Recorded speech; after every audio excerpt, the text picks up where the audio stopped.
Hi everyone, I'm Dr. Susan Kafle. Today we are going to go over the different types of shock and explore the hemodynamic changes associated with each. This is an extremely high yield topic for the exam, and make sure that you watch the video till the very end. In your exam, you're highly likely to encounter a question like this. The clinical scenario will be of a patient presenting with shock, and they will give you some background history like he was having a diarrhea, or he had a recent history of myocardial infarction, or he has muffled heart sounds on auscultation or something else. Then they'll ask you the question, which of the following combination of hemodynamic parameters are more likely in this patient? And you'll have to choose the right combination of cardiac output, systemic vascular resistance, pulmonary capillary wedge pressure, central venous pressure, and mixed venous oxygen saturation. By the end of this video, I believe that you will be able to solve this type of question with ease. So let's get started right away. First things first, what is shock? Shock is defined as a life-threatening condition characterized by inadequate tissue perfusion and oxygen delivery to meet the cellular metabolic demands, often leading to organ dysfunction. One of the major indicators of shock is the mean arterial pressure, or MAP, which in shock is less than 65 millimeters of mercury. MAP is equal to diastolic blood pressure plus pulse pressure divided by 3. Pulse pressure is the difference between the systolic and the diastolic blood pressure. For example, if a person has a blood pressure of 120 by 80 mmHg, his pulse pressure would be 120 minus 80, that is equal to 40 mmHg. So his MAP would be 80 plus 40 by 3, that is equal to 93 mm of Hg. There is a mnemonic called nachos, which represents the different types of shock, and that would be neurogenic, anaphylactic, cardiogenic, hypovolemic, obstructive, and septic. Neurogenic, anaphylactic, and septic shock come under the broader category called distributive shock. I prefer the mnemonic HCOD to memorize the types of shock, and this will be the order in which I will discuss the hemodynamic parameters. Before beginning our discussion, let's quickly review the blood circulation in the heart. The right atrium receives the deoxygenated blood from the superior and inferior vena cava, then pumps it into the right ventricle, which is then pumped into the pulmonary artery to reach the lungs. The blood is oxygenated in the lungs, and after oxygenation reaches the left atria via the pulmonary veins. Blood then travels to the left ventricle via the mitral valve, which is then pumped into the aorta, which divides along its length into different branches to supply oxygen to the tissues. There is a baroreceptor in the arch of aorta that senses the pressure of the blood coming from the left ventricle. Now let's look at some hemodynamic parameters that we will discuss in this video. The first one is the cardiac output. Cardiac output is defined as the amount of blood that the heart pumps per minute. The formula for cardiac output is stroke volume into heart rate. Stroke volume is the amount of blood that the heart pumps per beat. Cardiac output is dependent on 3 factors. The first is the preload, or the volume of blood in the left ventricle. Second is the contractility, and the third is the afterload. If you have pretty less volume coming to the left ventricle to begin with, then even with increased contractility, the net cardiac output is low. We already discussed about how to calculate the MAP. For physiological purpose, MAP is equal to cardiac output into systemic vascular resistance, or SVR. The SVR, which is sometimes also called the total peripheral resistance, is the resistance offered by the blood vessels against the blood flow. When one of these parameters, either cardiac output or SVR, decrease, the other increases. This is the body's response to bring the MAP towards the normal. It does so by altering the sympathetic drive. So whenever cardiac output is decreased, SVR increases as a default, and vice versa. An exception, however, to this rule is neurogenic shock, where the primary dysfunction is the loss of sympathetic drive itself. PCWP, or pulmonary capillary wedge pressure, measures the pressure in the left atrium by wedging a catheter in a small branch of the pulmonary artery. It reflects the filling of the left atrium, rising when the blood backs up in the left atrium and falling when the blood volume is low. PCWP, however, can be falsely elevated in cardiac tamponade, although there is less filling in the left atrium, and we will discuss about this later in this video. CVP or central venous pressure reflects the pressure in the right atrium and indicates right-sided preload. It is measured by placing a catheter in a large central vein, usually the internal jugular or the subclavian vein, with its tip positioned in the right atrium. It rises when blood backs up in the right heart and falls when the venous return to the heart is reduced. Now let's talk about SVO2. SVO2 means Mixed Venous Oxygen Saturation. Like SaO2 represents the oxygen saturation in the arteries, SVO2 represents the oxygen saturation in the veins. If a tissue extracts more oxygen from the blood flowing to it, the saturation of the blood leaving the tissue in the veins decreases.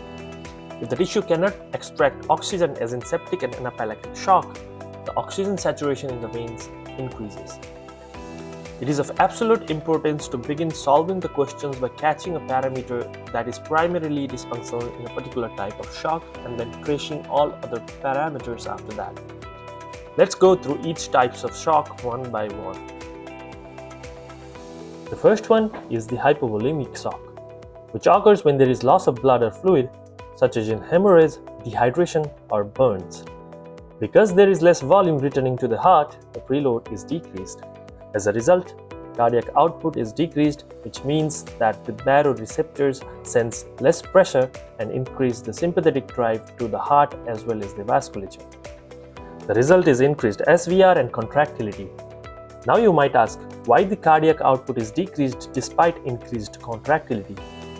Although the contractility of the heart is increased due to the sympathetic drive, the heart has less blood to work with in the first place, and the increased contractility cannot compensate for the decreased volume.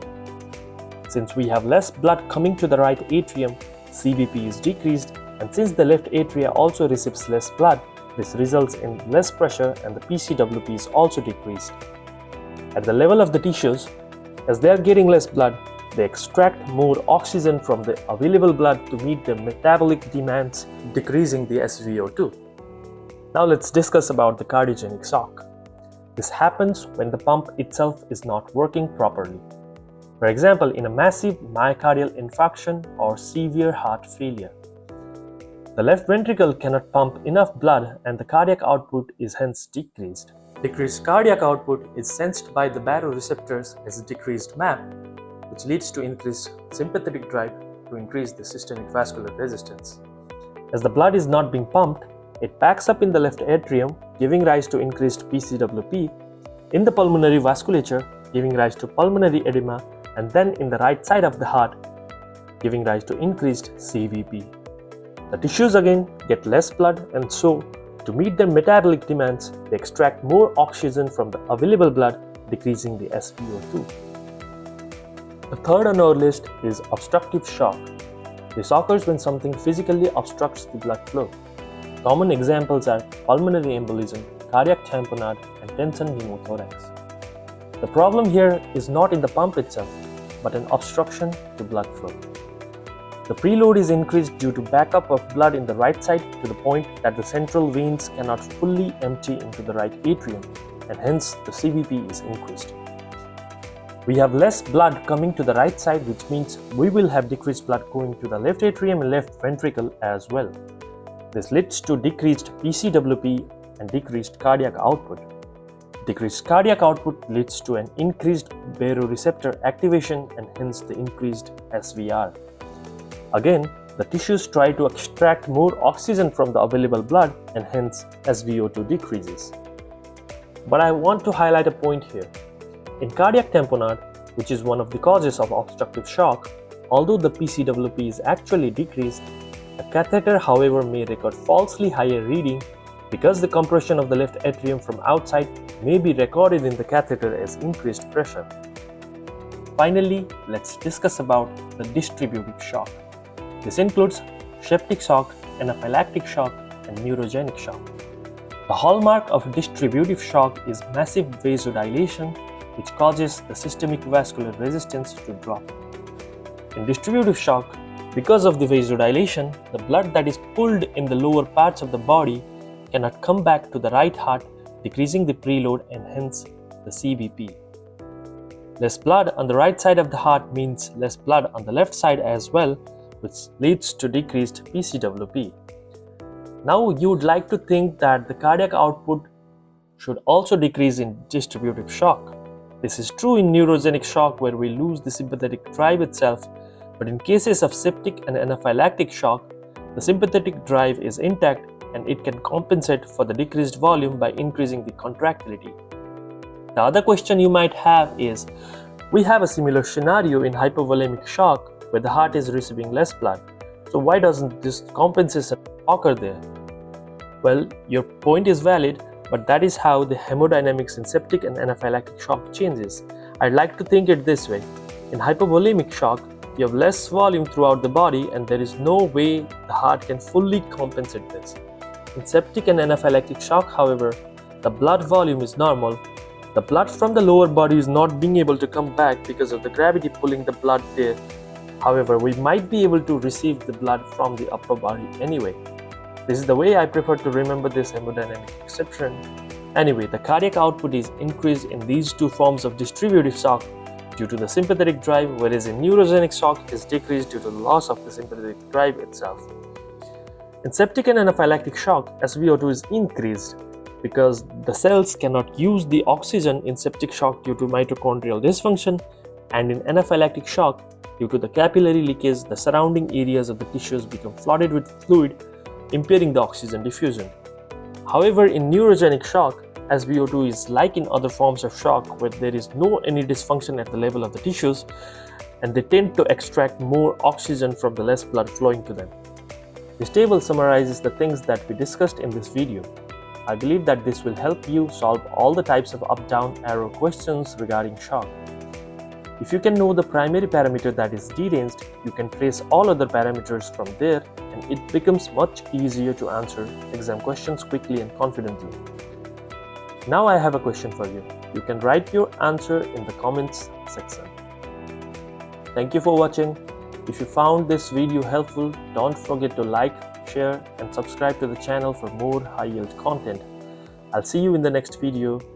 Bye.